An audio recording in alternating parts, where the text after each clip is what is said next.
Alhamdulillah, wassalatu wassalamu ala Rasulillah wa ala alihi wa ashabihi wa man tabi'ahum bi ihsan ila yaumiddin. Wa ba'd. Ikhwan dan akhwat yang saya muliakan, banyak sekali pertanyaan dan tentu saya tidak mungkin menjawab semuanya karena keterbatasan waktu dan ilmu tentunya. Saya akan jawab sebagian kecil.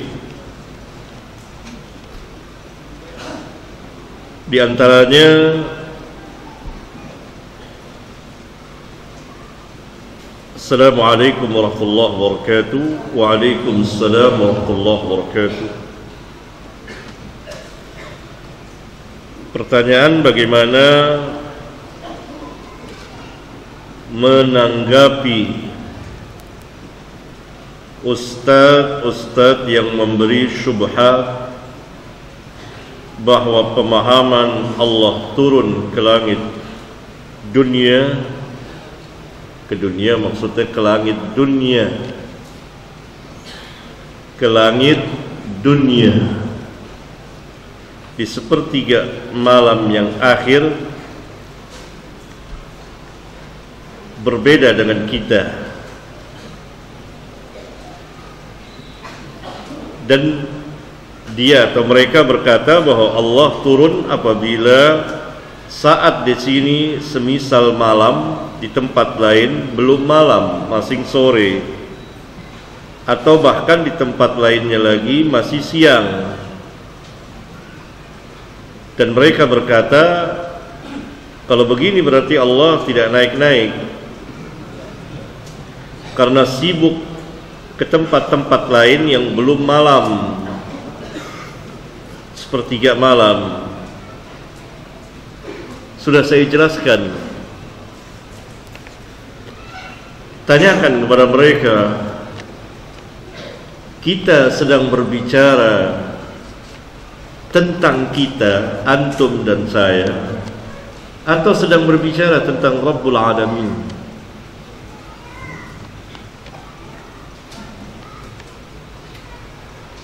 Kalau kita sedang berbicara tentang Rabbul Alamin, tetapi seperti ini, berarti antum telah menyamai Allah dengan makhluknya.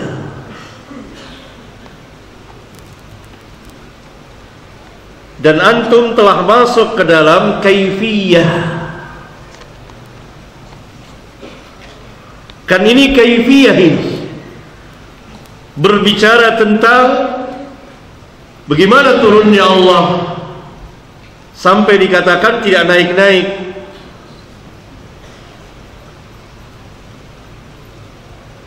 Pembicaraan ini tidak boleh, karena Allah Jalla Dzikruhu tidak memberitahukan kepada kita bagaimana caranya.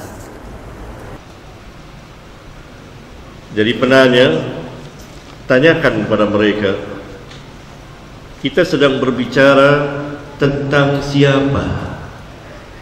Makhlukkah atau Rabbul Alamin? Tentang Rabbul Alamin. Karena itu pembicaraan mengenai Rabbul Alamin, maka Allah Subhanahu wa ta'ala tidak menjelaskan, tidak memberitahukan kepada kita bagaimana turunnya Allah Jalla Dzikruhu. Karena itu tidak boleh kita bertanya. Ini cara-cara Jahmiyah pada zaman sekarang dan hari-hari yang sebelumnya. Ini kan menyamakan Allah Subhanahu wa ta'ala dengan makhluknya, menghilangkan kekuasaan Allah Tabaraka wa ta'ala, dan menjelaskan bagaimana mengutak dan masuk ke dalam kaifiyah takyif, pembicaraan bagaimana tentang Allah turun itu ke langit dunia, lalu dia masuk ke situ. Kalau Allah turun sepertiga malam di tempat lain masih sore, Allah tidak naik-naik akhirnya. Ya subhanallah. Ini menunjukkan tidak ada hujjah sama sekali dari kaum Jahmiyah. Jawablah antum seperti jawaban Al-Imam Malik. Nuzul ma'lum, kaifiyahnya majhul, beriman dengannya wajib, bertanya seperti antum bid'ah. Dan saya kira antum ahli bid'ah. Sudah, tinggalkan.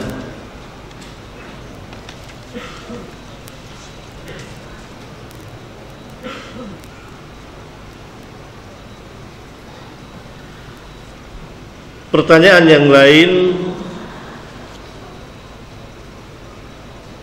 tentang seorang anak yang baru ditinggal wafat oleh ayahnya.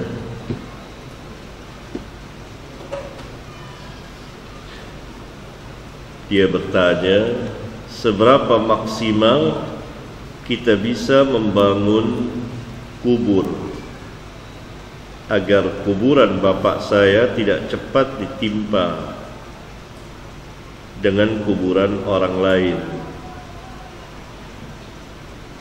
Boleh nggak bangun kubur? Bangun kubur tidak boleh. Membangun kubur tidak boleh. Ada larangan dari hadis. Menemboknya, mengkapurnya, membikin bangunan, membuatkan namanya, terlarang. Tapi memberi tanda nisan misalnya, batu, boleh. Tingginya tanah sejengkal, kira-kira segalian itu, tidak boleh lebih.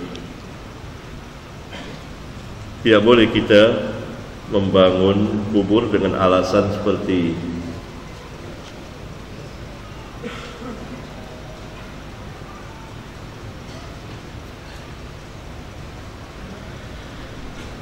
Karena adat di daerah ana cepat sekali ditimpa jika ada kuburan yang hanya gundukan tanah setinggi sejengkal.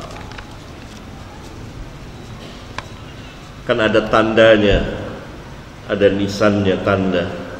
Rasulullah sallallahu alaihi wasallam dalam hadis sahih riwayat Imam Abu Daud memberikan tanda semacam nisan batu di kuburan saudaranya, familinya, yaitu Utsman bin Maz'un, dengan maksud agar diketahui ini kuburan saudaraku, tetapi tanpa nama. Orang yang pertama kali membangun kuburan, membikin bangunan kubah, orang-orang Syiah Rafidhah.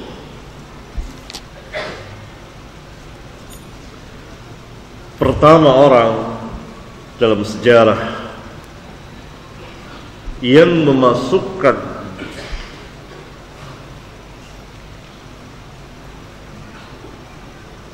ke dalam Islam kuburan ditinggikan, dibangun, lalu didatangi pada waktu-waktu tertentu, bersimpuh di situ, meminta-minta secara itu, orang-orang Rafidhah yang kemudian diikuti kesesatannya oleh sebagian kaum muslimin, sehingga tersebarlah di dalam Islam ada kubur-kubur yang dibangun, yang dikhususkan, yang dimuliakan. Tadinya tidak ada. Kubur rata, biasa, paling-paling sejengkal, tidak ditembok, apalagi dirikan bangunan, tidak juga dikasih nama-nama dan lainnya. Kuburan para sahabat, bahkan kubur Nabi yang mulia alaihi salatu wassalam pun tidak dibangun oleh para sahabat, tidak ditinggikan, tidak dijadikan bangunan, tidak. Dan kaum muslimin kemudian Syiahlah bersama beberapa orang yang memang masuk ke dalam syirkul kubur, mulai membangun kubur. Tadinya kubur-kubur kaum muslimin biasa, bahkan tidak ada nama, karena Nabi SAW dalam hadis sahih jelas melarang menulis sesuatu apa saja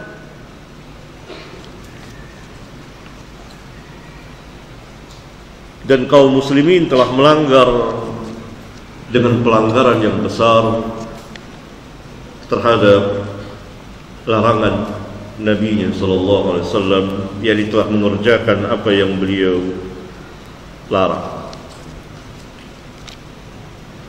Jadi biarkanlah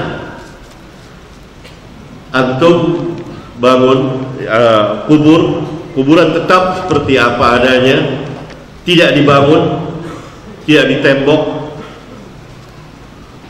tanahnya selebih dari tanah galian itu, kira-kira sejengkal, kemudian dikasih nisan tidak apa-apa di kepalanya, tidak di kepala, di kaki ya, kepalanya, tidak ada nama, tidak ditulis sesuatu, karena Nabi kita sallallahu alaihi wasallam telah melarang. Pertanyaan yang lain. Assalamualaikum Ustaz. Waalaikumsalam warahmatullahi wabarakatuh.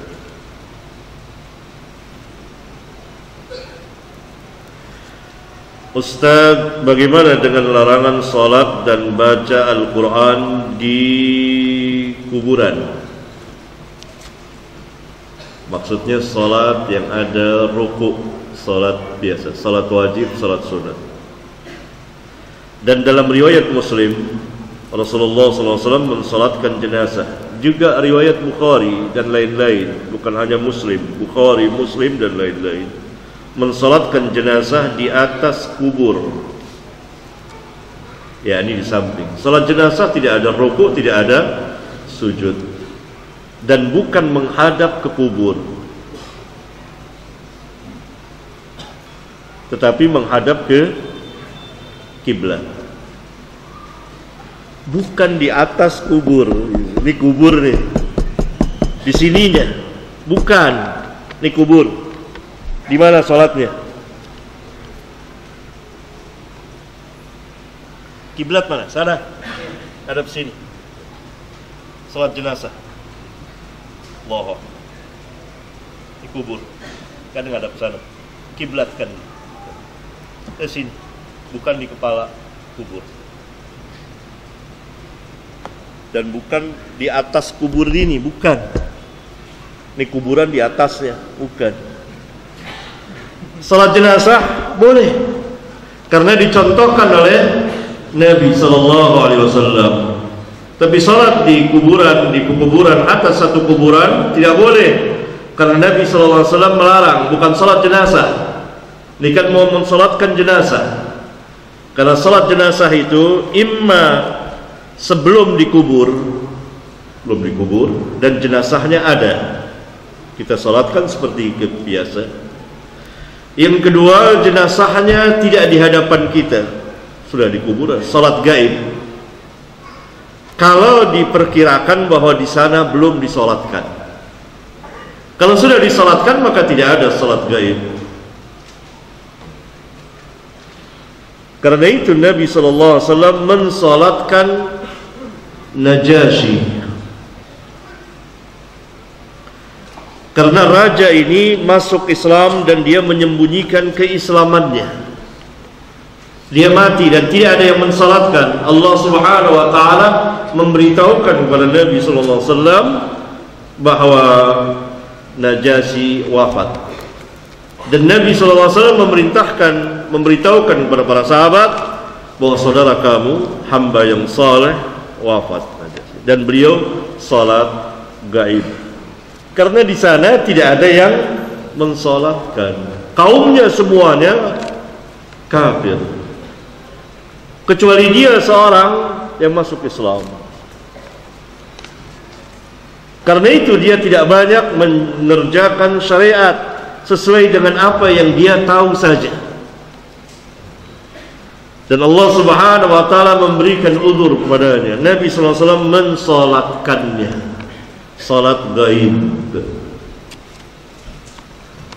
Tetapi kalau di sana sudah disalatkan, maka tidak disalatkan lagi. Karena Nabi sallallahu alaihi wasallam tidak mensalatkan, juga para sahabat mereka tidak mensalatkan kaum muslimin yang mati di luar yang telah disalatkan. Kan yang mati di luar banyak. Yang ketiga, jenazahnya telah dikubur. Kita bisa mendatangi kuburnya dan salat jenazah di situ. Ya, itu dicontohkan oleh Rasulullah sallallahu alaihi wasallam. Adapun salat wajib, salat sunat di kuburan terlarang. Ada hadis-hadis yang bukan salat jenazah. Ya, tidak bertentangan, tidak. Membaca Al-Quran di kubur memang tidak ada sunnahnya. Al-Quran bacaan untuk orang yang hidup, bukan untuk orang yang mati. Tidak diriwayatkan dengan sanad yang sahih atau sekurang-kurangnya hasan bahwa Nabi SAW pernah membacakan Al-Quran untuk orang yang mati. Adapun hadis Iqra'u Yasin ala mautakum itu sebelum mati. Karena lafaz mautakum artinya hampir mati. Sama seperti firman Allah, lakinu mautakum la ilaha illallah. Ajarkanlah orang yang hampir mati di antara kamu la ilaha illallah. Apakah hadis itu mengajarkan kepada kita bahwa boleh kita ajarkan orang yang telah mati kalimat la ilaha illallah? Maka Iqra'u Yasin ala mautakum hampir mati dibacakan surat Yasin. Tapi hadis itu dhaif, yang tidak boleh diamalkan. Karena itu enggak ada Nabi SAW kemudian para sahabat membacakan surat Yasin pada orang yang hampir mati, apalagi setelah mati. Tidak ada. Karena mereka tahu bahwa Al-Quran untuk orang yang hidup, liyundhira man kana hayyan.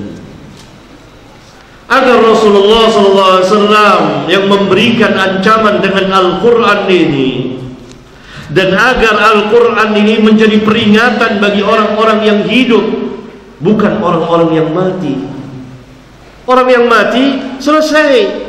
In qata'a idza mata ibnu Adam in qata'a amaluhu illa min thalath. Apabila anak Adam telah mati, maka terputuslah seluruh amalnya kecuali 3 perkara. Ma'ruf hadisnya. Al-Quran ini bacaan untuk orang yang hidup, agar hidup hatinya. Orang yang mati sudah tidak bisa apa-apa lagi. Dia berhajat kepada doa orang yang hidup. Orang-orang yang mati berhajat kepada orang yang hidup doanya, bukan orang yang hidup berhajat kepada orang yang mati. Allah Subhanahu wa taala berfirman, "Afala yatadabbaruna al-Qur'an am 'ala qulubin aqfaluha?" Mungkinkah kita bacakan ayat itu kepada orang yang telah mati? Bisakah orang yang telah mati mentadabburkan Al-Qur'an? Al-Quran ini hidayah dan cahaya untuk orang-orang yang hidup. Kirim Yasin, kirim Fatihah, enggak ada. Iqra'u ya ila hadratin Nabi, Al-Fatih, semua enggak ada. Enggak ada dalilnya. Dari mana dalilnya? Ada hadis-hadis palsu, hadis-hadis yang tidak ada asal usulnya. Al-Fatihah lima quri'at lahu. Al-Fatihah itu tergantung untuk apa dia dibaca. Yasin lima quri'at lahu. Yasin itu untuk apa? Tergantung untuk apa dibaca. Ini biasa digunakan, tapi hadis ini la asla lahu, tidak ada asal usulnya. Ia tidak mempunyai sanad. Hadis-hadis yang beredar dari mulut ke mulut. Yang ada hadisnya, ma'u zamzam lima syuribalahu. Itu ada sanadnya, banyak sanadnya. Sebagian ulama mensahihkan air zam-zam itu tergantung untuk apa dia diminum. Kalau antum minum, berdoa kepada Allah untuk kesehatan, insya Allah Allah akan ijabahkan antum.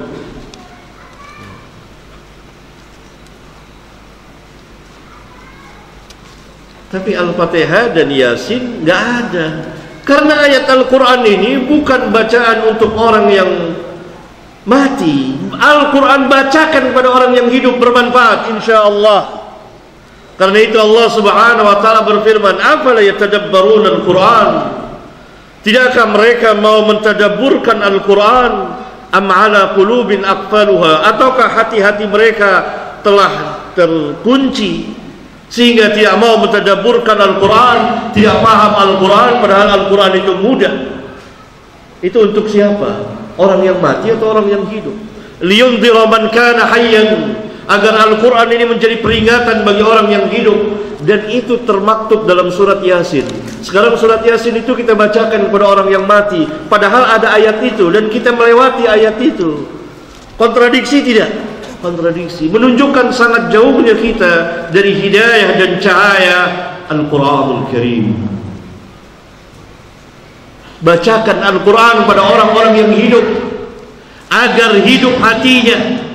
Karena orang yang hidup hatinya itu orang yang mengijabahkan panggilan Rasulullah SAW.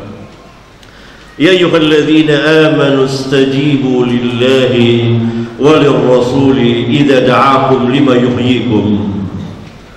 Allah Subhanahu wa taala berfirman, hai orang-orang yang beriman, ijabahkanlah, perkenankanlah bagi Allah dan Rasulnya apabila Rasul memanggil kamu untuk menghidupkan kamu. Hakikat orang yang hidup adalah orang yang mengijabahkan panggilan Allah dan Rasulnya, panggilan Rasulullah sallallahu alaihi wasallam ketika beliau memanggil kita.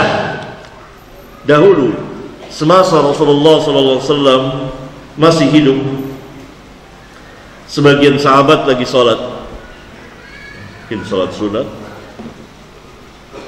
dipanggil oleh Rasulullah SAW, hai fulan.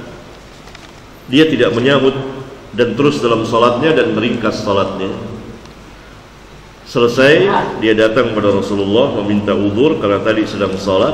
Maka Rasulullah SAW berhujjah kepadanya, bukankah Allah telah memerintahkan kamu, ya ayyuhalladzina amanu istajibu lillahi walirrasuli idza da'akum lima yuhyikum.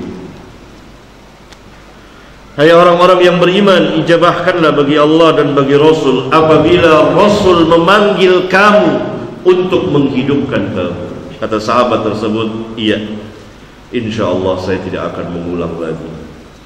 Ini hadis-hadis riwayat Bukhari dan Muslim. Itu hakikat orang yang hidup. Harus kita hidupkan hati-hati kita.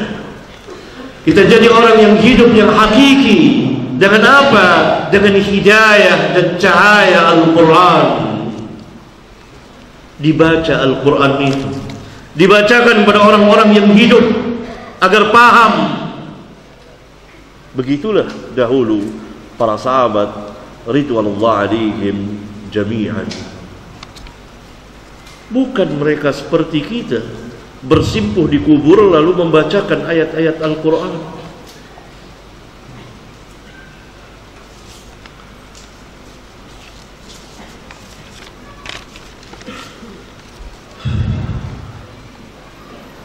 Benarkah Arab Saudi berdiri dengan memberontak pada pemerintahan Turki Utsmani, yakni pergerakan waktu itu Syekh Muhammad bin Abdul Wahab?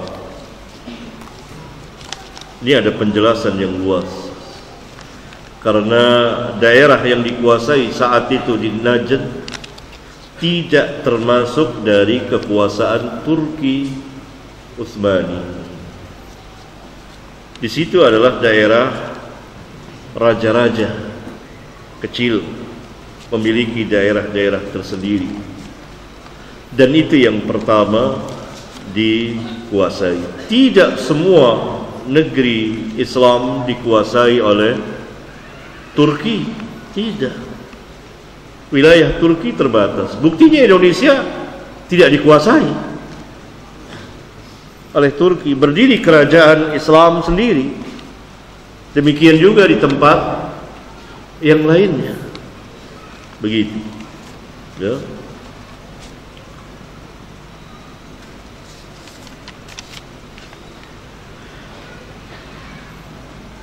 Ustaz, bagaimana caranya menasehati, mendakwai saudara yang fanatik sama organisasinya?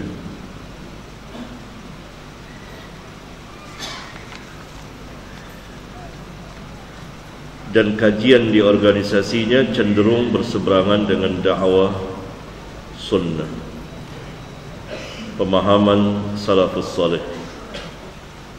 Pertanyaannya, apakah kalau organisasinya dakwahnya dakwah sunnah boleh?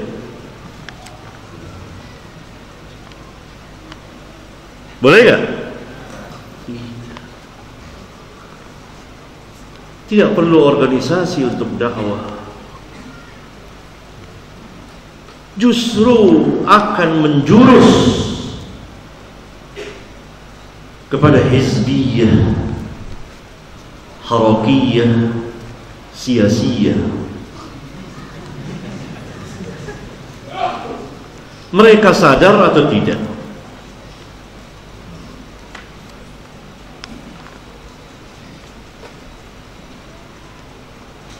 Karena organisasi itu mau tidak mau akan menciptakan kefanatikan otomatis. Jadi saudara antum fanatik wajar. Pasti orang yang ikut salah satu organisasi secara otomatis, atau kalau tidak mau dibilang secara ekstrim seperti itu, golimnya lah yang lebih ringan, itu fanatik terhadap organisasinya. Sahih tidak? Sahih kenyataan. Jadi apa yang dilakukan saudara antum wajar. Itulah risiko ikut organisasi. Kalau nggak mau jadi fanatik, keluar. Bebas, merdeka. Islam ini tidak terikat dengan organisasi. Berbahaya. Sama dengan demokrasi. Pasti secara otomatis ada demonstrasi, ada orasi. Karena itu bagian dari demokrasi. Resiko negara yang berdemokrasi pasti akan diorasi, akan dicaci maki, akan didemonstrasi, dan seterusnya. Karena itu bagiannya. Orang yang berorganisasi pasti akan menimbulkan kefanatikan. Al-wala' wal bara', sadar atau tidak sadar, tegak atas dasar itu. Itulah yang dialami oleh saudara penanya ini. Ini salah satu dari sekian banyak organisasi saya.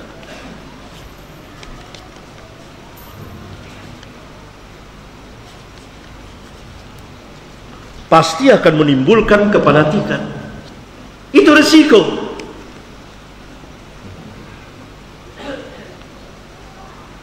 Karena itu dalam dakwah jangan terikat dengan ini. Jangan masuk sih.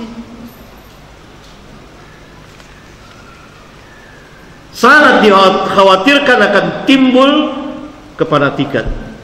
Akan timbul dakwah kepada organisasinya. Itulah hizib.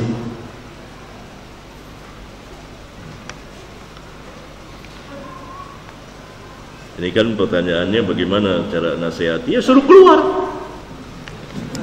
Jangan ikut organisasi. Pemerintah tidak wajibkan antum kalau mau berdakwah harus bikin organisasi. Diwajibkan tidak? Tidak. Enggak, bebas. Sekarang orang sudah banyak keluar dari organisasi. Hanya sisa-sisa peninggalan lama.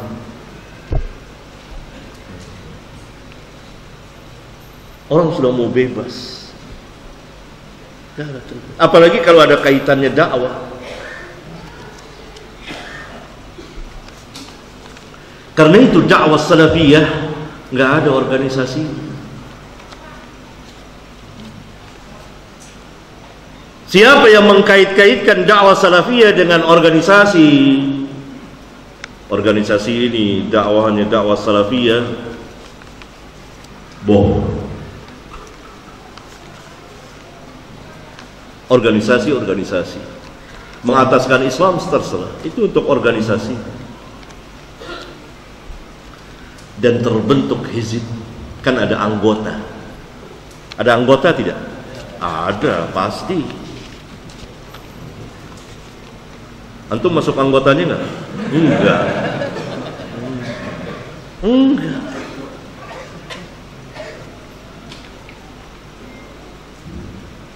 Enggak ada yang jamin kalau tidak fanatik, enggak ada. Karena otomatis seperti itu. Atau katakanlah baliknya. Tidak ada yang bisa menjamin kalau tidak fanatik terhadap organisasinya. Apalagi kalau sudah membawa nama Islam. Maka al-wala wal bara' ditegakkan seperti itu. Ikhwan, sibukkan diri antum dengan ilmu dan amal. Jangan sekali-kali antum menoleh kepada organisasi. Kalau antum dai dakwah, sehingga antum tidak terikat kecuali kepada manhaj para sahabat radhiyallahu anhum jami'an. Kecuali pemerintah tidak membolehkan dakwah jadi dai kecuali harus masuk organisasi dulu. Mana organisasi antum? Antum nggak bisa dakwah kecuali itu. Tapi di sini alhamdulillah tidak. Bebas. Merdeka antum. Mau merdeka enggak? Nikmat. Ini dia contoh. Jadi penanya enggak heran. Sekarang tahu penanya, oh begitu ya. Bahwa berisiko berorganisasi, masuk organisasi itu fanatik akan tumbuh, apalagi bagi pemuda akan tumbuh cepat penyakit itu.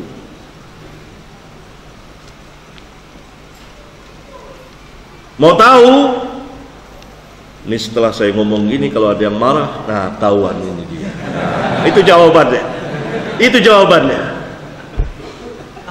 Itu jawabannya. Ini kan hasil dakwah salafus. Nah, itu jawabannya. Marah apa nanti?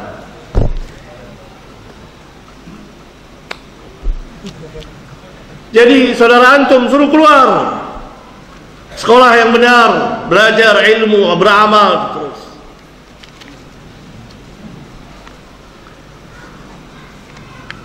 Orang kebanyakan sudah tidak mau terikat. Kecuali orang-orang yang memang gemar berorganisasi, senang memang pahamnya seperti itu. Yakni paham hizbiyah. Hizb. Seperti itu. Senang. Kalau nggak berorganisasi, seolah-olah dia nggak punya kaki. Antum merdekalah. Hadapkan muka antum ke ilmu, beramal. Kalau antum para pelajar nanti dakwah dengan tidak terikat dengan apapun juga. Dakwah. Pemerintah membolehkan dakwah. Dakwah salaf tidak terikat dengan organisasi-organisasi. Itu pemerintah yang buat. Sampai di sini, ikhwan sekalian, mudah-mudahan ada manfaatnya bagi kita. Subhanakallahumma bihamdika asyhadu an la ilaha illa anta astaghfiruka wa atubu ilaik. Assalamu alaikum warahmatullahi wabarakatuh.